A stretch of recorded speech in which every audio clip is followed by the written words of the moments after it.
एक मारवाड़ी था, उसको घूमने का बड़ा शौक था। अब वो घूमते घूमते एक ऐसे राज्य में चला गया जहां पर क्या था, हर 5 साल में राजा चुना जाता था, पर चुनाव का तरीका अनोखा था। एक हाथी आता, सूंड में माला लेकर, और सबके बीच घूमता था। जिसके गले में वो माला डाल देता वही राजा बनता था। अब क्या हुआ, हाथी आया माला लेकर, थोड़ी देर इधर उधर देखा और जाकर माला इस मारवाड़ी के गले में डाल दी। मारवाड़ी हैरान, अरे भाई, मैं तो घूमने वाला आदमी हूं, ये कहां फंसा दिया। खैर, उसे राजा बना दिया गया।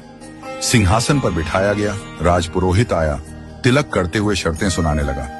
भैया, आपको 5 साल के लिए राजा बनाया जा रहा है, लेकिन 5 साल पूरे होते ही आपको यहां से सैकड़ों किलोमीटर दूर एक उफनती नदी के किनारे छोड़ दिया जाएगा। उस नदी में घड़ियाल हैं, मगरमच्छ हैं, जिनकी वजह से आप नदी पार नहीं कर सकते। अगर किसी तरह पार कर भी गए तो उसके बाद आएगा एक गहरा जंगल जिसमें हिंसक जानवर और खतरनाक राहें हैं। वहां आप जानो और आपकी किस्मत। अब तक जो भी राजा बना था उसे मालूम था कि 5 साल बाद मरना तय है, तो वह 5 साल बस ऐश करता था, भोग विलास, मजा, तामझाम। लेकिन यह मारवाड़ी अलग निकला। उसने सोचना शुरू किया, अब मुझे 5 साल बाद क्या करना है। राज्य की जो भी आमदनी आती थी उसमें से 51% जनता की भलाई में लगाने लगा, और बचे हुए 49% से उसने अपने आगे की प्लानिंग की।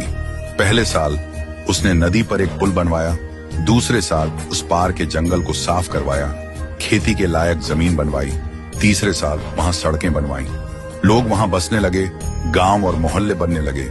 चौथे साल एक छोटा सा महल बनवाया जहां वह आगे जाकर रह सके। 5वें साल अपने जीवन भर का खर्च, जरूरी चीजें, अनाज, सब कुछ वहां स्टोर करवा दिया। अब 5 साल पूरे हो गए। परंपरा के अनुसार लोग उसे ढोल नगाड़ों के साथ विदा करने आए। लोगों की आंखों में आंसू थे। कहने लगे, ऐसा राजा हमने पहले कभी नहीं देखा। वो राजा था मारवाड़ी। शांत मुस्कान के साथ सबको प्रणाम किया और उस पुल पर चढ़ गया जो उसने खुद बनवाया था। लोग अवाक रह गए। हजारों राजा आए गए, मारे गए, लेकिन ये पहला राजा था जो भवसागर को पार कर गया। कथा का संदेश, हम सभी इस धरती पर सीमित समय के लिए आए हैं। ये जीवन 5 सालों की तरह है। जो इस समय को मौज में घंवा देता है वो अंत में उस भवसागर में गिरता है जहां मगरमच्छ, घड़ियाल, दुख और पीड़ा है। लेकिन जो जीवन का उपयोग अच्छे कर्मों, जनसेवा और प्रार्थना में करता है वो इस जीवन से परे उस पार पहुंच जाता है। तो आज ही से भवसागर पार करने के लिए अपना पुल बनाना शुरू कीजिए, ताकि जब आपका कार्य